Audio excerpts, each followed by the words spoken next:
You know who it is, the horror flick, Digger Ditch, Super Six, Big Mitch, Hubba Dub, What Up Scrub, Don't Get Drugged by the Grudge. Hubba Dub. Yeah. Welcome to Vegas Chronicles with your man, the horror flick, Mr. Digger Ditch, Big Mitch. Uh, Today I'm gonna answer just a couple questions real fast. But first, let me say to all those that support my small platform, man, thank you. I humbly appreciate everything and everybody that view my platform, man. I know it ain't all fancy like everybody else's, but it ain't about the looks. It's about the message. It ain't about what you see. It's about what you hear. You learn more from listening than talking. That's why God gave you two ears and one mouth. Remember that. But welcome to Vegas Chronicles, man. The first question that a person asked me, man, and I'm gonna get to that real fast, and because I'm gonna move on. I got something I want to talk to y'all about. But do California cats come out here to rob Vegas cats? Let me say this, man. I'm not in the streets like that, but when I was in the streets, my opinion of it, it go both ways. There have been incidents where California cats have came out here and robbed people, but at the same time, and I would say it has been more of California cats coming out here getting robbed, as opposed to them coming out here robbing people, because a lot of California dudes that come to Las Vegas that set up shop, they doing it because it's too much competition in California. So they come out here, and they a lot of them had hopes of, making money out here, without the competition or the headaches that California, bring into the game. And unfortunately, sometimes they underestimate, the Vegas, and people from Vegas, they got coyotes out here, man, white lips with red eyes, and will run up in your spot. And that's been proven too. So when it comes to California cats coming out here robbing Vegas cat, it goes both ways. There have been times when California dudes came out here and did their thing, and it's been times when they came out here and got robbed. Now, for me to get into specifics of that, there will be another video. All right, and I'll do a video on that. If you want me to do videos on specifics of that, let me know and I'll get into it, because I got a couple of them. I was involved in some, when we got at California dudes, and vice versa. But moving along, I want to talk to y'all about something. And it involves, one thing somebody asked me that kind of took me aback, and it was that, what really turned me into the monster that I became when I started gangbanging. And what people didn't know is that, even though I started gangbanging at an early age, at the age of 10, and, because of my father influence and so on and so forth, but I didn't start off violent like that. I was, when I grew up, I guess you could say I was a normal kid. I was spontaneous. I was a little bit more advanced for my age. When little kids were, playing, Pac-Man games, I knew how to take a paper clip, turn it into the letter 7. You know how you take the paper clip and make it a letter 7? And I know how to go up under the Pac-Man games, the ones that don't have the flaps on them. And I know how to stick the paper clip up under there and pop the credits. Y'all remember how y'all used to paper clip the credits? Y'all know I'm old school. I used to paper clip, the credits in the video games. And if they had flaps on them, all I needed was a straw. You give me a straw, and I can go on the side of the video machines with a straw and stick it on the side and pop the credits. Y'all remember how to start the Donkey Kong machines and all that? I knew how to pop all them. So I was more advanced. I had this black Michael Jackson jacket that I used to be a cold thief. I used to be a cold thief, but I was a good kid. But something did happen to me. And I want to say that, what made me a monster, and I'm going to say, was when my grandma passed away. I was in juvenile, and I was nothing but 13 years old. And I was on my way back to Elko for a gun charge. grandma passed, and I was in a room with House from '60s. That's my cousin, Kevin Flemings, and he the one held me up. That was like my weakest moment in life, because my grandma, that was my heartbeat, died. Dorothy Ann Davidson. I loved her so much, my grandma. And when my grandma died, and I couldn't be there, and they said she was calling my name, and I couldn't be there. I was in juvenile, and I knew that when I got out, I would never see her again. That turned me into a monster. So if y'all want to know what happened to me, and why I went loco out there, why I indulged in that sherm like I did, why I was packing 12 gauges, why I just had that I don't care mentality, it was because of my grandma. My grandma passed away, and when my grandma passed away, I passed away. And a lot of people say, well, why did you hate your father so much? He was a legend. He the reason you became who you are. He the reason you got to go where you got to go and see the things you see. And, the reason I had animosity toward my father, like I say, I'm an open book. This is real. See, my father and my grandma had a conversation when I first got out of Elko. And I was barely 13, this before she passed away. And my grandma begged my father to come get me. This is when I knew that my grandmama was really sick. I did not know my grandma was sick. She kept it from me. I knew my grandma used to have issues with her heart, but I didn't know if she was to what extent. I was young. I didn't know nothing about that. But when I listened, because I went upstairs and I picked up the phone upstairs, and you know how y'all can eavesdrop on the phone back in the day, you just pick it up. And I was listening because I wanted to hear my father's voice, that raspy voice. And my grandma begged him, she was begging him, crying, begging him, and he promised that he was going to come get me. That was the first thing that he was going to do. They both was crying on the phone. And when my grandma passed away, did nobody come and get me? Now, I'm not saying my father did nothing and rest his soul, but did nobody come get me? So I felt abandoned, and I felt that, the only thing that I felt that loved me was gone. So I felt I had nothing.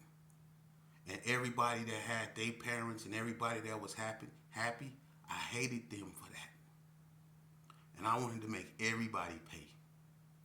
And I did.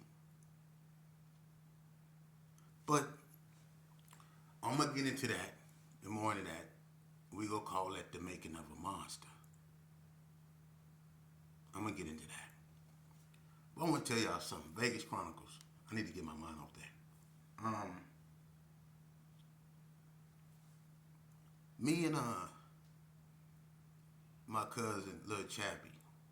People remember the fights we had, right? The first one, it didn't go my way. I ain't getting into that. I took a cold L that day. This little skinny mom. Hey, look. And then look, I can't go over this enough because I can fight real good. I ain't no slouch.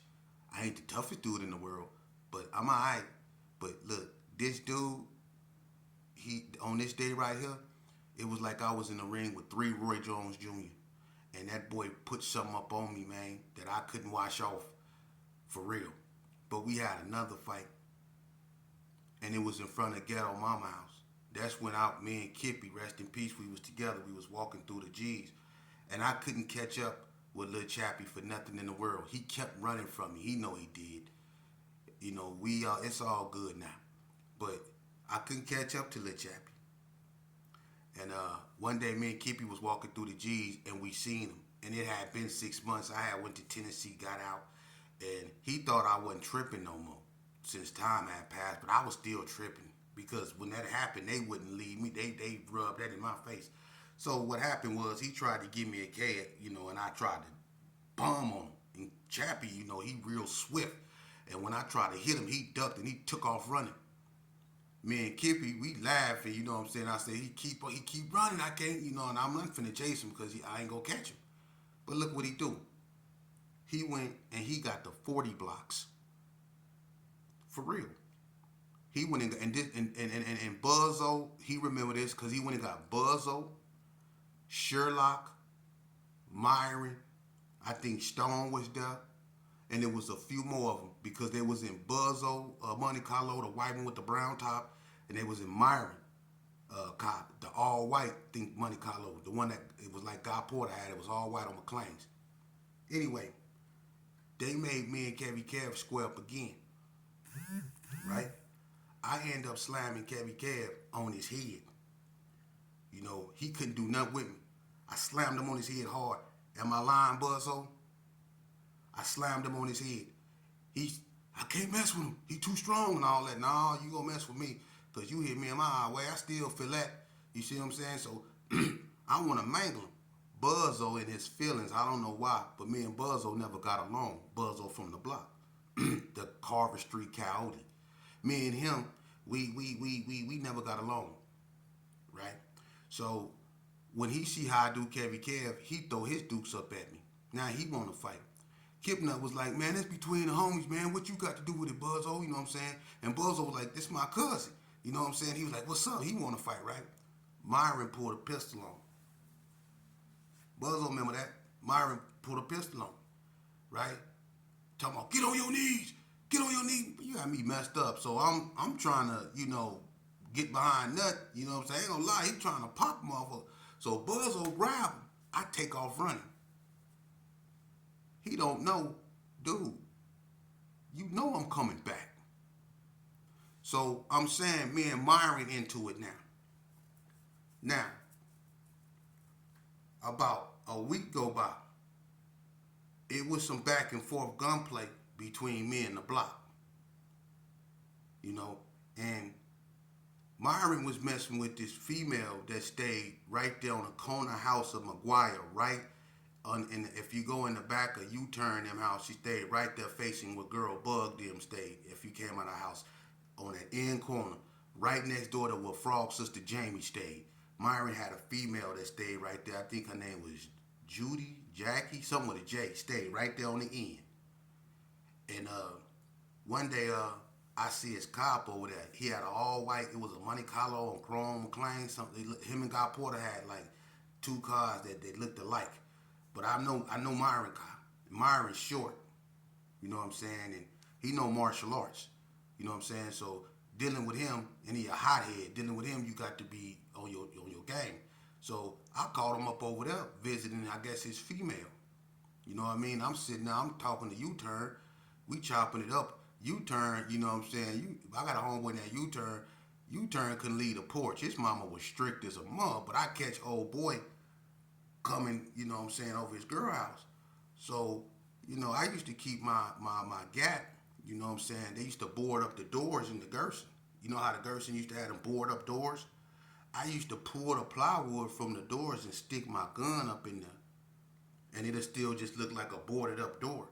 But I could pull the plywood back and get my gun and put my gun up in there. You know what I'm saying? And I have my gun where Flock them used to stay, right there in the middle. So when I see him up over there, I run over there and get my gat. U-turn, go in the house.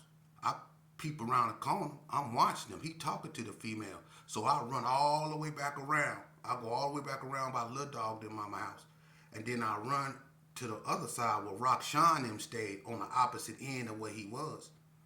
And I start creeping down there. And as soon as the girls started going back in the house, I ran toward him.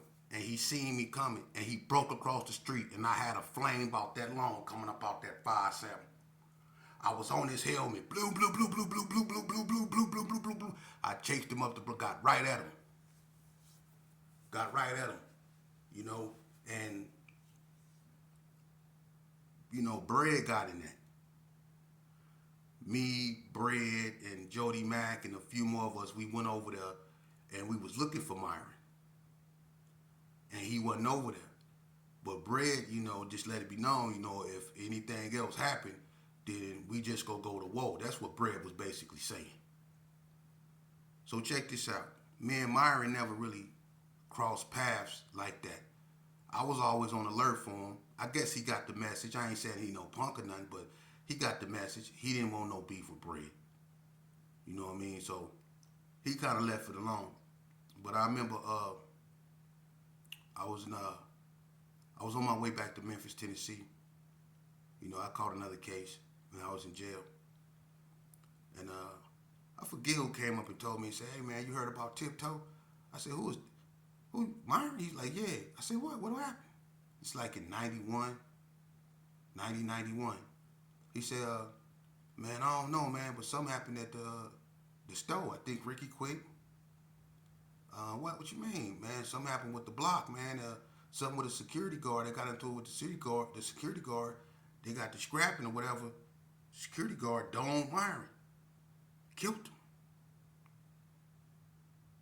What you mean? So he knocked Myron down. He gone. Like what? Like yeah, man. You know, so you know, one thing about that, the reason why I brought that up is because I remember when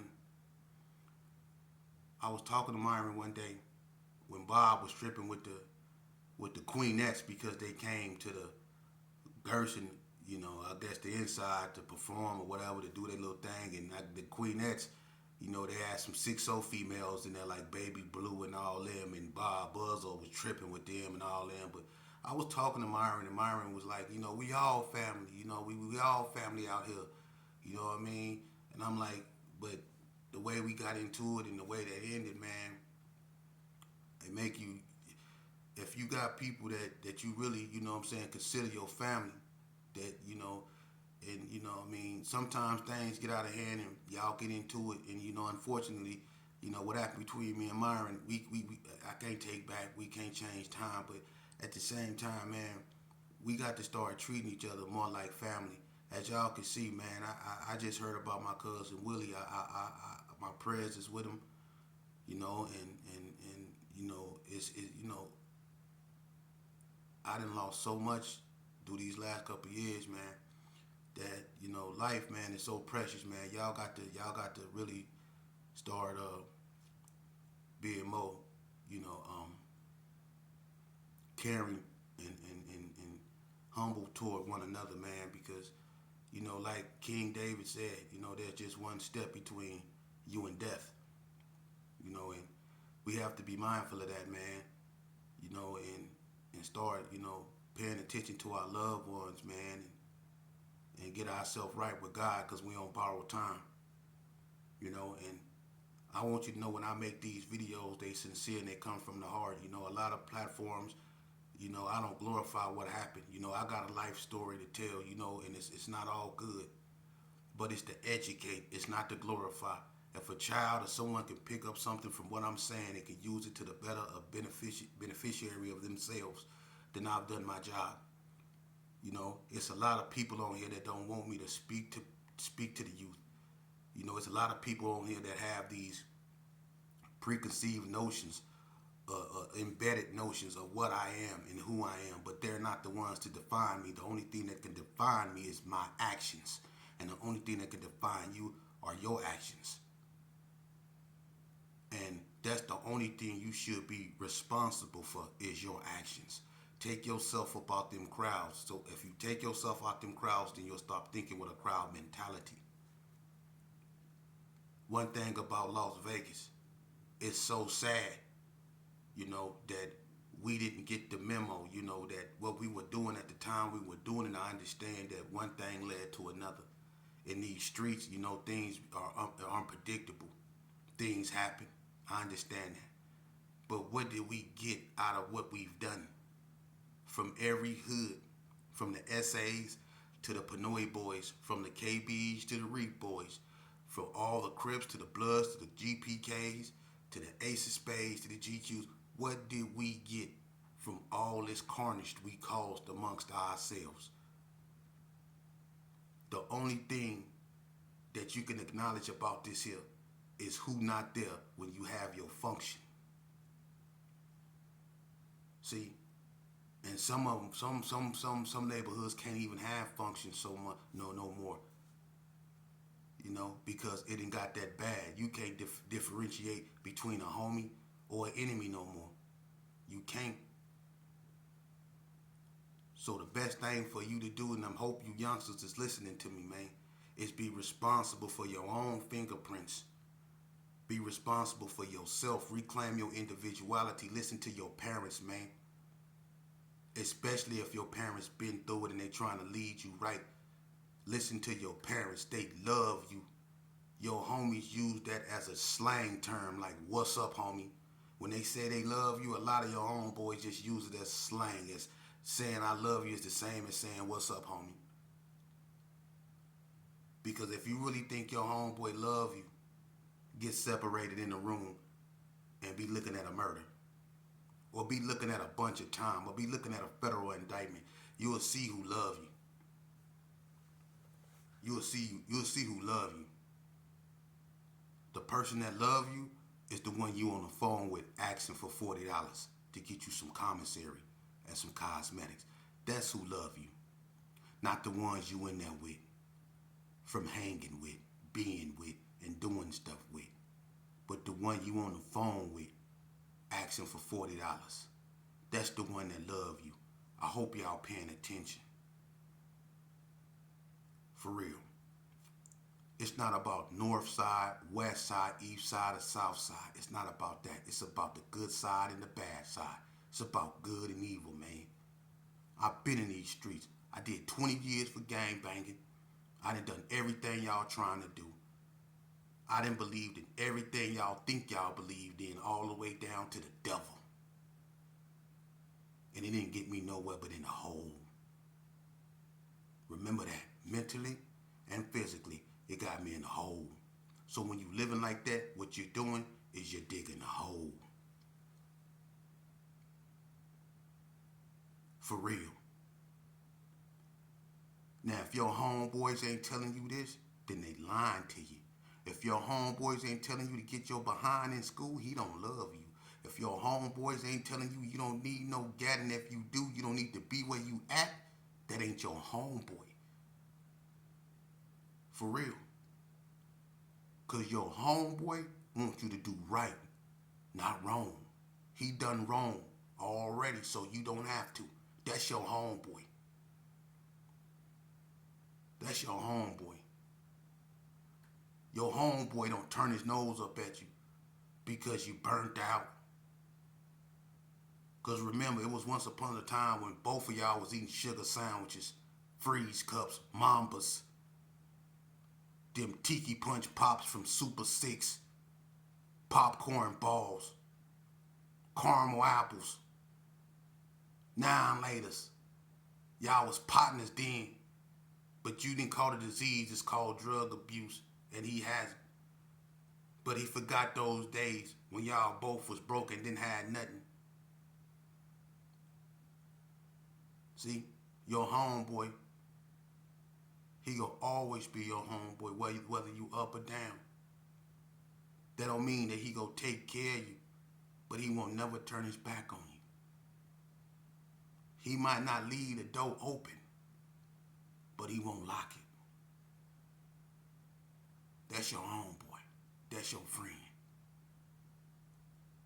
The one that leave the door unlocked, so when you ready to come in, when you got your mind right, the door always open, meaning when you ready to talk, when you ready for rehab, he there for you.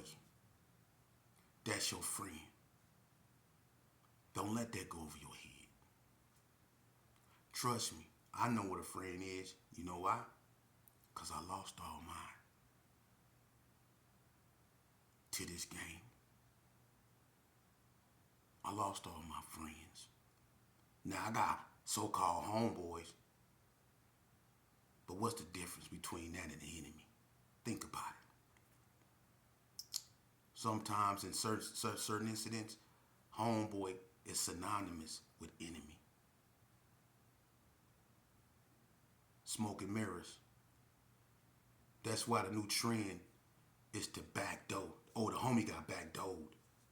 The homie got backdoored. Back in the days when they say you got backdoor, that mean Big Pretty got a hold of you. But it kind of still mean the same thing. Because getting backdoor, you still getting F-U-C-K'd. Whether messed over by the homies or back in the days when you got gaffled up by the. But that's the new trend, to get backdoor. That's cold. So I stay solo bolo, and it's not because I'm afraid of anything. I stay solo bolo because I want something better for me. I want something better for these youngsters. To hang around with the same people that got me in the predicament that I found myself in would be idiotic. For real. I'd rather be by myself. I could stand on my own because my mama brought me in this world to be a man. And I'm a man before I'm anything. And as a man, I can stand on my own. And you youngsters need to understand that you don't need no gang to be validated as a man. Gang banging don't validate you as a man. In fact, it does the opposite. I'm telling you this real, homie. To you youngsters that still have a chance to turn around, it's 1,000 youngsters up in the penitentiary system with 40 to lives that still making beats on their chest. Or in the door looking out the window beating on it. Or sitting there with a pencil writing a poetry letter to his girl, beating on his dreads with the pencil. Yeah, that's what you gonna find yourself doing for the minimum of 40 years. Heed these words.